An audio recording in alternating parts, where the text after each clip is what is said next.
Estamos insistindo um pouco nesse capítulo, porque realmente não que nós possamos ou tenhamos capacidade de esgotar alguns dos assuntos da palavra de Deus, mas esses capítulos do início de Atos são muito importantes para a gente entender, porque se nós não entendermos bem esses capítulos primeiros, nós vamos fazer muita confusão e com aquilo que nós poderíamos atribuir à igreja, aquilo que nós poderíamos atribuir a Israel, ou mesmo aos gentios.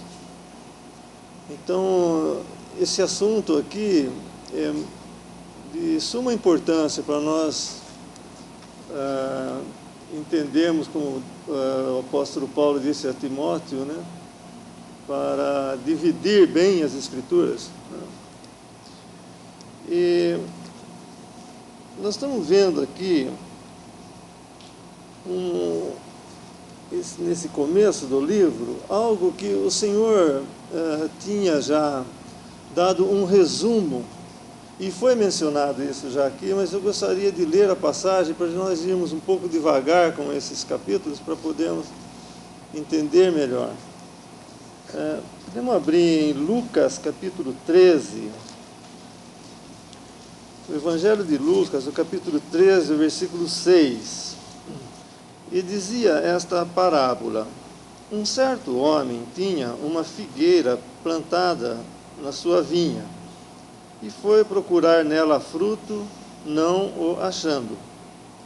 E disse ao vinhateiro: eis que há 3 anos venho procurar fruto nesta figueira e não o acho.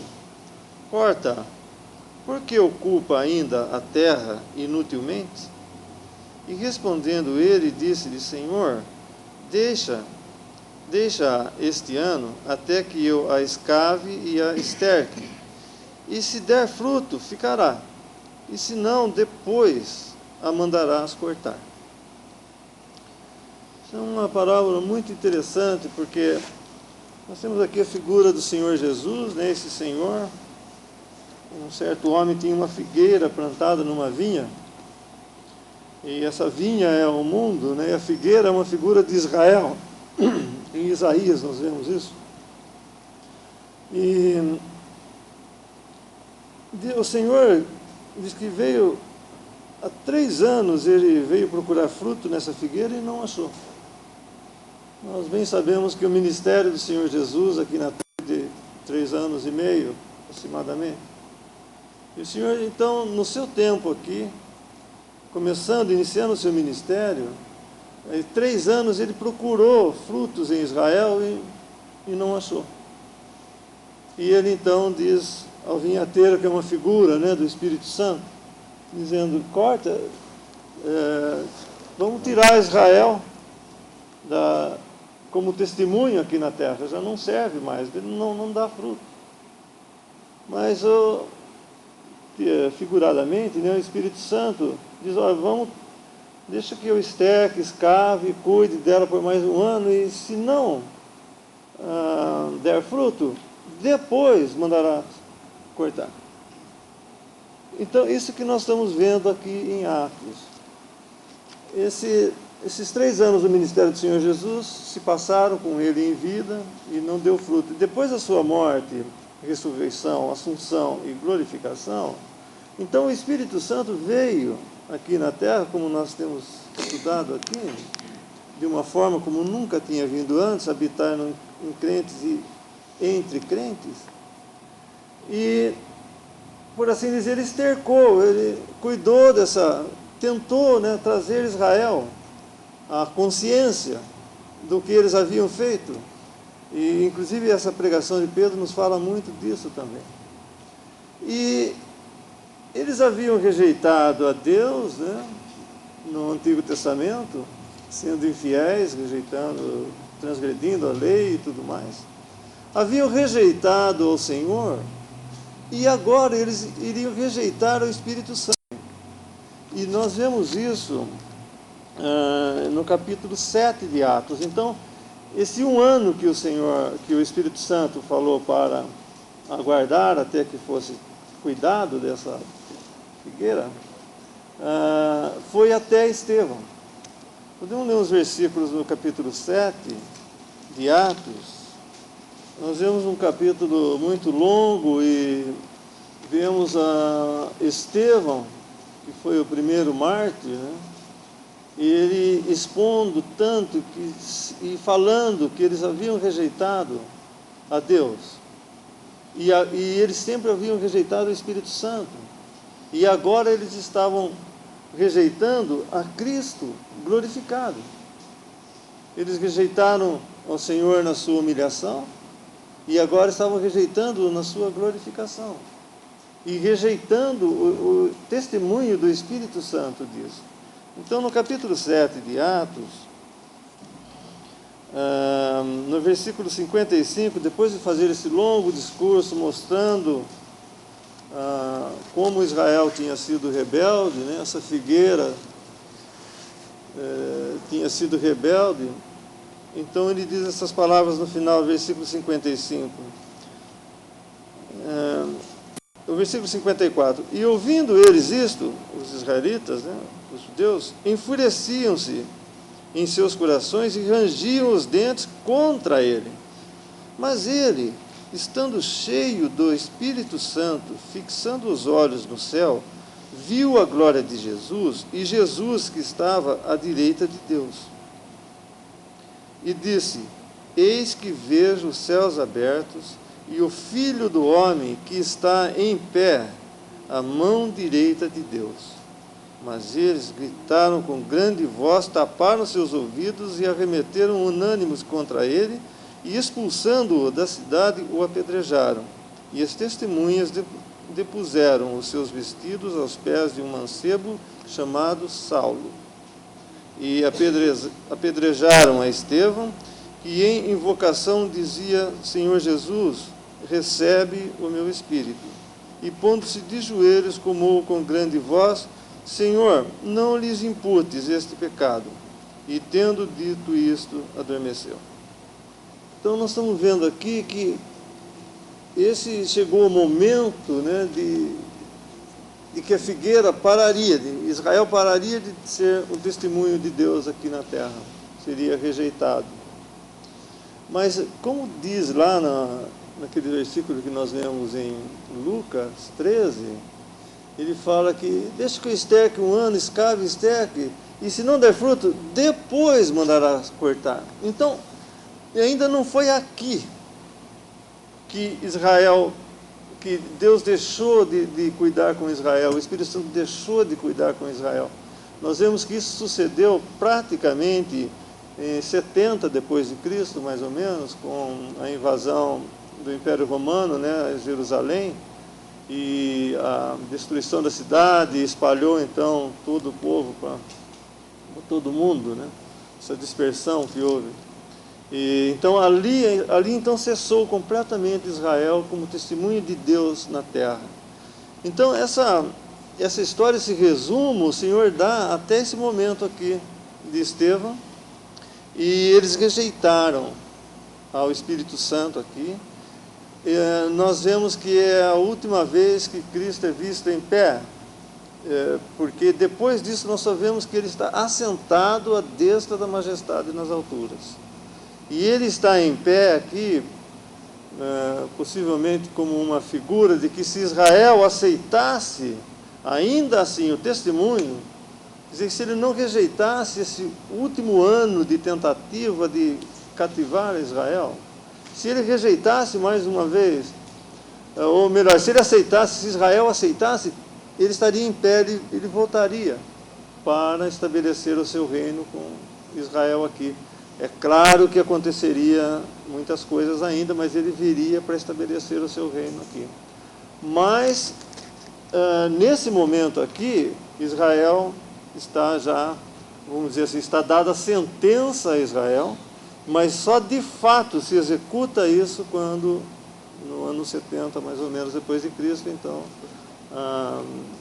a cidade de Jerusalém é invadida e o templo destruído Então nós temos esse resumo até aqui em Estevão, e é importante a gente entender isso. Por quê? Porque nós estamos vendo que eles faziam coisas, eles falavam coisas, e vão fazer e falar coisas aqui, que na verdade não é diretamente a doutrina da igreja, mas ainda há uma esperança com Israel, embora a igreja já esteja fundada, né, nesse dia de Pentecostes aqui, e já está estabelecida na terra, mas Deus ainda está tratando com essa nação por um tempo. Então, por isso que é importante isso, para nós não confundirmos muitas coisas que nós vamos ver aqui, como, está vendo, a igreja tem que fazer isso, isso, aquilo. Não, isso não foi, é realmente um período de transição em que Deus definitivamente ia rejeitar esse testemunho de Israel, e a igreja tomaria esse lugar de testemunho de Deus aqui na terra. E tanto é que nós temos no capítulo 7 essa rejeição de Estevão. Nós vemos ali que o apóstolo, o Saulo ainda, né, que não era apóstolo, era Paulo, mas nesse tempo era Saulo, ele ainda estava perseguindo a igreja de Deus. Mas daí nós vemos no capítulo 8 já o eunuco, né, um prosélito entrando no reino pelo batismo.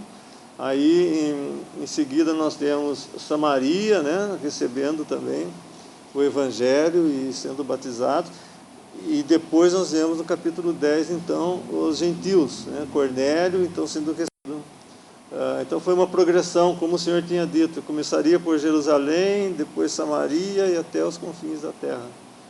O evangelho seria levado. Então nós temos esse quadro aqui, e por isso que nós vemos também que, quando Pedro começa o seu discurso aqui, ele fala da profecia de Joel, mas nós também devemos entender que parte dessa profecia estava se cumprindo. Era uma porção dela, mas não toda ela. Nós não vemos a luz se transformar em sangue, o sol em trevas, porque isso nos fala dessa grande tribulação que virá ainda, né, depois do arrebatamento da igreja. Então, parte dessa profecia estava se cumprindo, mas a outra parte ainda vai se cumprir. Isso é o mesmo que nós vemos quando o Senhor estava em Cafarnaum, né? Ele abriu o livro do profeta Isaías e leu aquela porção que dizia que isso se cumpriu aos vossos olhos, né? Essa profecia cumpriu-se naquele dia, o Senhor falou, e ela dizia de duas coisas. Uma era imediata, que os cegos veriam, era a graça de Deus se manifestando ali. E a outra parte, que era do juízo, ele não lê naquela porção de Isaías. Então, nós vemos que uma porção era cumprindo-se ali, naquele momento, e a outra porção do juízo, e tudo viria depois. No momento era a graça de Deus que estaria atuando, né, para a salvação das almas e tudo mais. E depois, no final, seria então o juízo de Deus. Então aqui nós estamos vendo nessa profecia de Joel, nesse discurso de Pedro, mais ou menos, né, a mesma coisa. Uma porção sendo cumprida, os filhos, as filhas profetizando, o Espírito Santo chegando na terra dessa forma, mas a outra parte, né, ainda não se cumpriu. E essa parte, esse versículo do capítulo 2 de Atos, o versículo 33,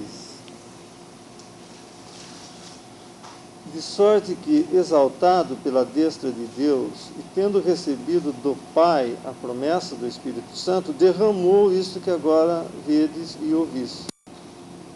Então, a parte da morte de Cristo, da sua ressurreição e da sua assunção ao céu, e a sua glorificação, ela é uma obra completa. Nós não podemos separar, como por exemplo, Cristo veio ao mundo, mas se nós cremos, Cristo é Deus, então ele veio ao mundo, ele se fez carne, então ele passar aqui, viver aqui de uma maneira santa, viver aqui aos olhos dos homens e aos olhos de Deus sem nenhuma mancha, sem nenhum mal, nenhum pecado, nada, nem podia ter nada. E isso é parte dessa obra toda. Mas depois vem a morte dele, também depende de quem ele era para poder morrer. Ele entregou a sua vida. Depois vem a sua ressurreição, também depende de tudo o que ele fez, a sua morte, e ter ressuscitado dos mortos pelo Espírito Santo, pelo poder de Deus. Depois ele subir aos céus e ser glorificado e de enviar o Espírito Santo. Então é a parte, a obra completa.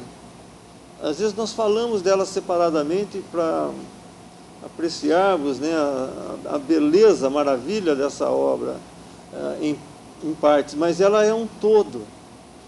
E essa parte da exaltação, de ser exaltado, isso, o Espírito Santo não poderia ser enviado para a terra se ele não fosse exaltado. Então é muito importante, e Pedro tem que citar esse versículo aqui, esse fato aqui, porque senão a obra não seria completa. Então, nós vemos em João capítulo 7, um versículo que nos fala disso. João capítulo 7, versículo 39. Vamos ler o 38 também. Quem crê em mim, como diz a Escritura, rios d'água viva correrão do seu ventre. E isto disse ele do Espírito que haviam de receber os que nele crescem. Porque o Espírito Santo ainda não fora dado, por ainda Jesus não ter sido glorificado. Se Cristo não tivesse sido glorificado, o Espírito Santo não poderia vir a esse mundo, habitar no crente e entre crentes. Isso se deu porque ele não só ressuscitou, como subiu aos céus, mas foi glorificado e está assentado à destra de Deus. Então o Espírito Santo pôde ser enviado para a terra nesse sentido. E um outro versículo também sobre isso é em Efésios 4. Efésios 4, versículo 7. Mas a graça foi dada a cada um de nós, segundo a medida do dom de Cristo. Pelo que diz, subindo ao alto, levou cativo o cativeiro e deu dons aos homens. Ora isso, ele subiu, que é? Senão que também antes tinha descido às partes mais baixas da terra? Aquele que desceu é também o mesmo que subiu acima de todos os céus, para cumprir ou encher todas as coisas. E ele mesmo deu uns para apóstolos, e outros para profetas, e outros para evangelistas, e outros para pastores e mestres, querendo o aperfeiçoamento dos santos para a obra do ministério, para a edificação do corpo de Cristo. Aqui nós estamos vendo a mesma coisa. Quando diz aqui que o versículo 9, ora, isso ele subiu, que é, senão que também tinha descido às partes mais baixas da terra, isso não é a encarnação. Não é Cristo se fazendo homem para vir aqui. Isso fala da sua morte. Ele desceu às profundezas, né? Desceu às partes mais baixas da terra, diz respeito à sua morte. Aquele que desceu é também o mesmo que subiu, acima de todos os céus, para encher todas as coisas. E daí de lá, então, ele recebe o Espírito Santo, dando, então, dons. Talvez não para os homens, dons aos homens, dons no homem.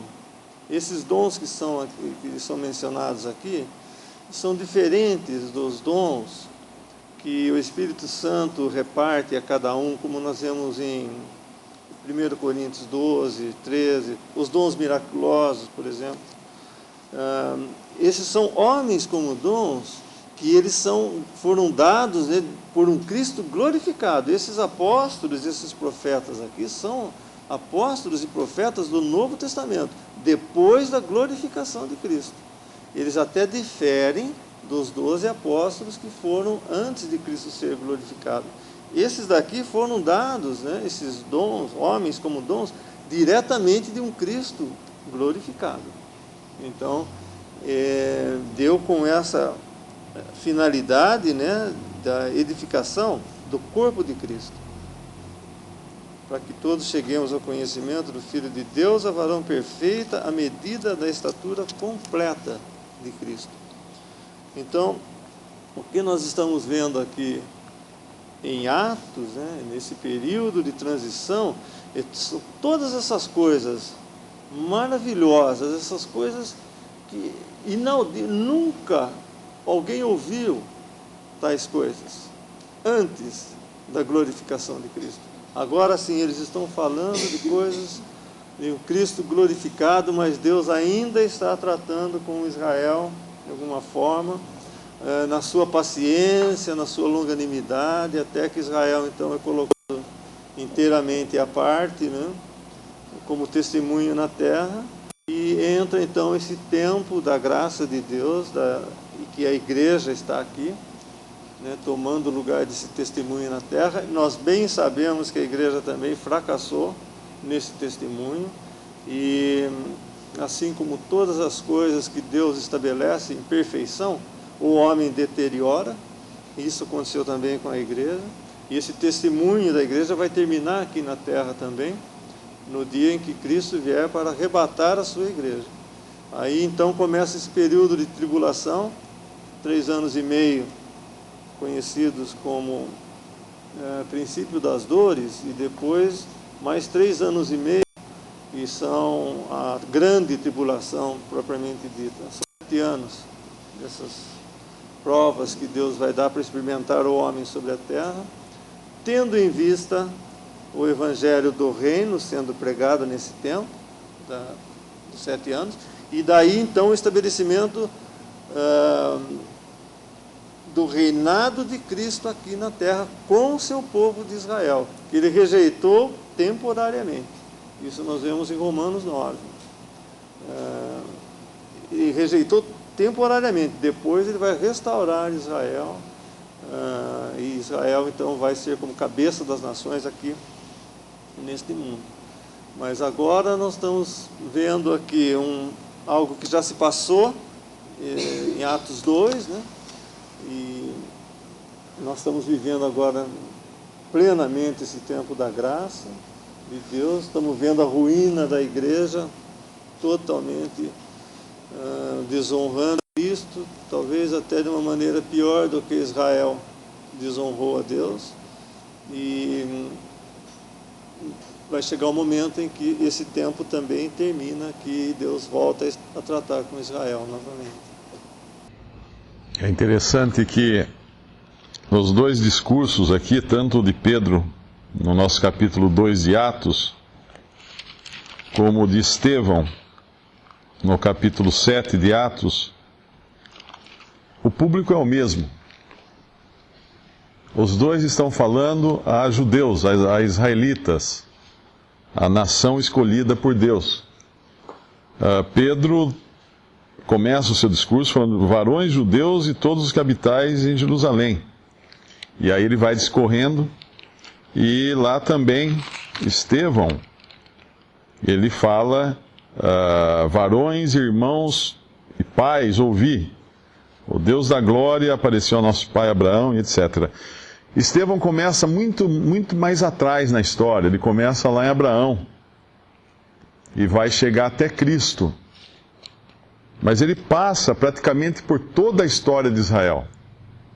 Ele dá detalhadamente tudo o que acontece, os patriarcas, e principalmente como todos eram rejeitados. O testemunho de Deus era rejeitado através de todos eles. E todos os profetas acabaram mortos pelo povo de Israel, que rejeitavam o testemunho de Deus. O que a gente percebe nesse discurso de Pedro, em comparação com o de Estevão, é que Pedro fala de coisas muito mais elevadas. Ele invade a esfera celestial, enquanto Estevão fala de coisas terrenas, ele fala das promessas de Israel e tudo mais. E a ênfase de Pedro aqui no discurso dele a esses judeus é, obviamente, a obra completa de Cristo, que vai à morte, ressurreição e glorificação, assentando-se então à destra de Deus Pai. Ele termina o seu discurso no versículo 34, dizendo: porque Davi não subiu aos céus, mas ele próprio diz: disse o Senhor ao meu Senhor, assenta-te à minha direita. Então ele fala da posição que Cristo ocupa agora no céu. E lá Estevão também, no capítulo 7, ele termina falando praticamente a mesma coisa, quando ele diz que vejo os céus abertos e o Filho do Homem que está em pé à mão direita de Deus. Para Estevão, os céus se abrem. Podemos dizer assim, uma visão muito mais gloriosa, até, se a gente pode comparar, do que essa que Pedro apenas narra. Mas qual a resposta lá em Estevão dos judeus? Eles dizem, quando Pedro termina dizendo, anunciaram os profetas, anunciaram a vinda do justo, do qual vós agora sois traidores e homicidas. Ele faz uma acusação direta a eles, como sendo aqueles que mataram o justo, que é o Messias. Mas Pedro não deixa por menos, porque quando a gente vai no que Pedro está falando, o versículo 36 de Atos 2 diz: saiba, pois, com certeza, toda a casa de Israel, que a esse Jesus, a quem vós crucificastes, Deus o fez Senhor e Cristo. Então ele deixa bem claro para ambos os públicos aqui a culpa que eles tinham na morte, na rejeição e morte de Cristo.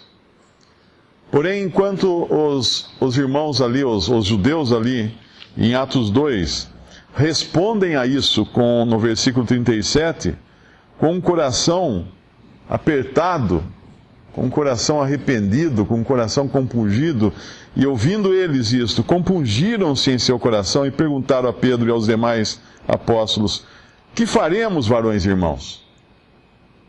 No entanto, lá em Atos 7, e ouvindo eles isto, enfureciam-se em seus corações, rangiam os dentes contra ele.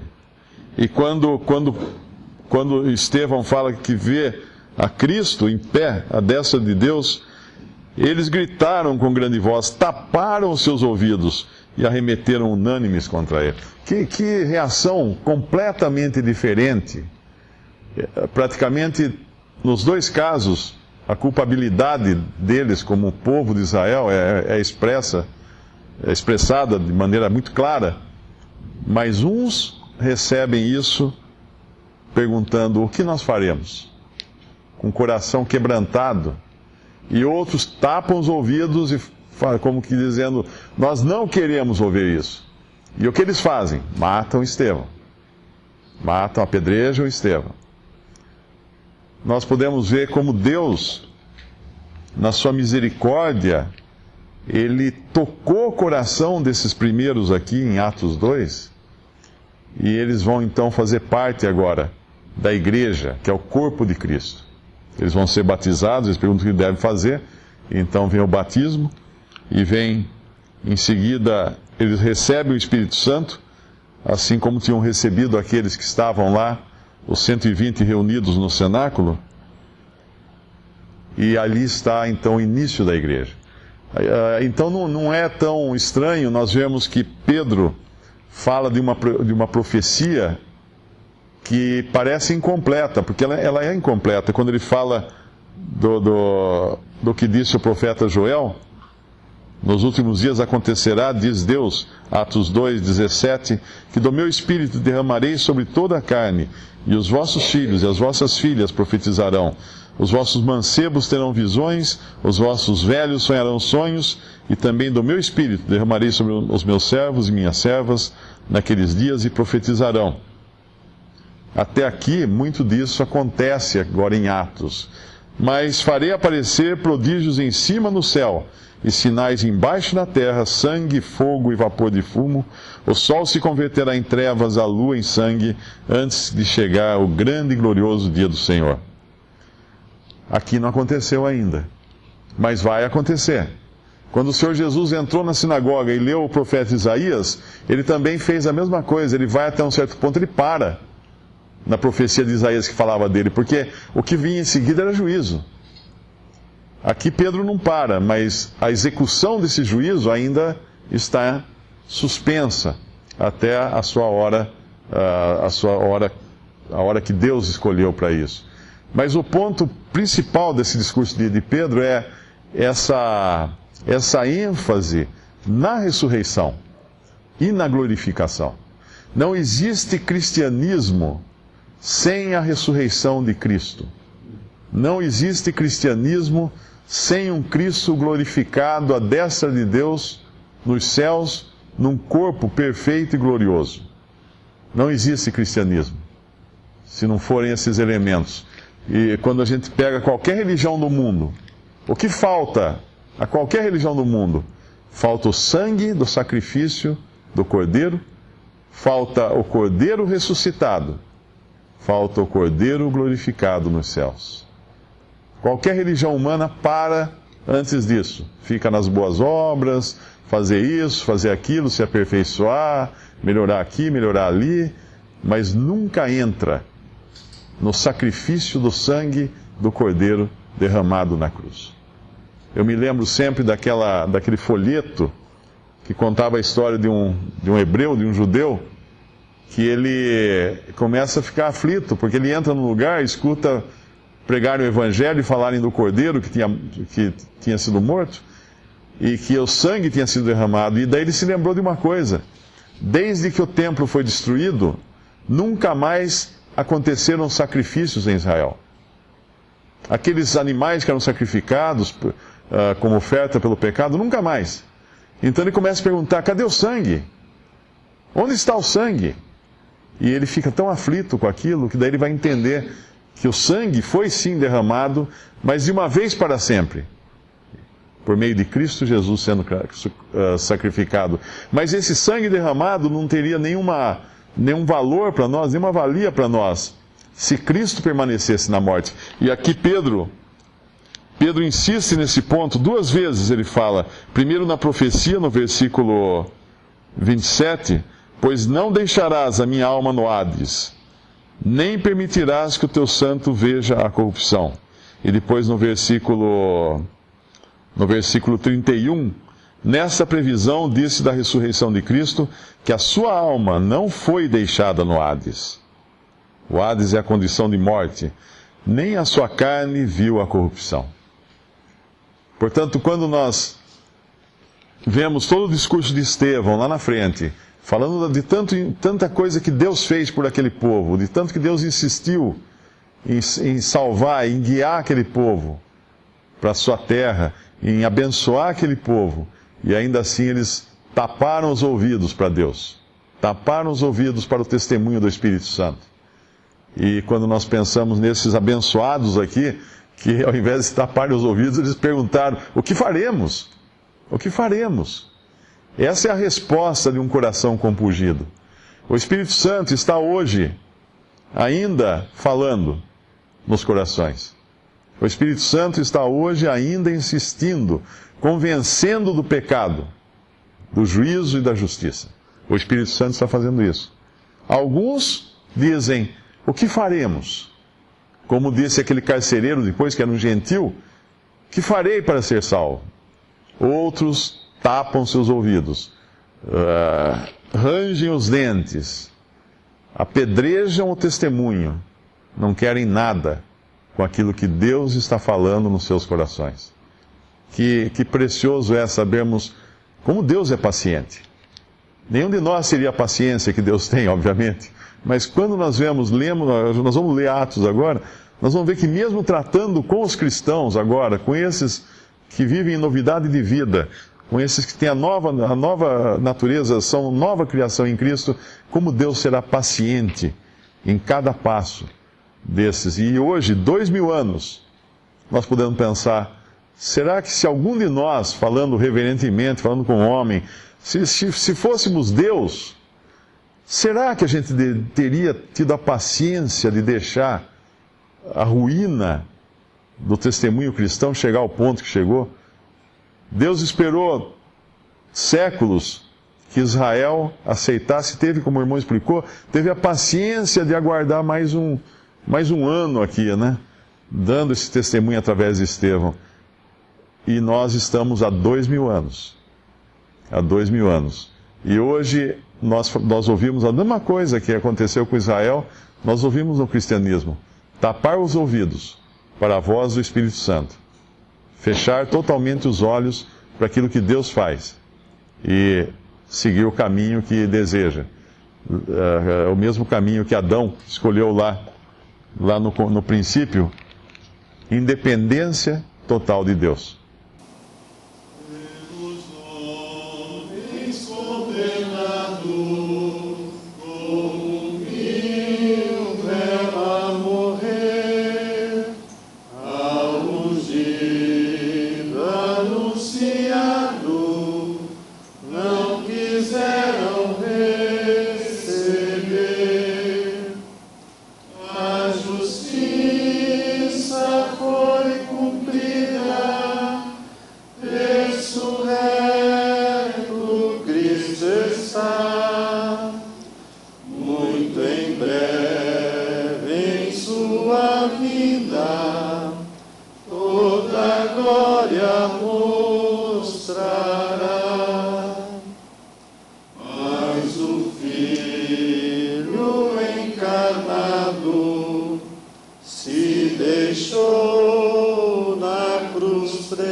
Toda honra seja dada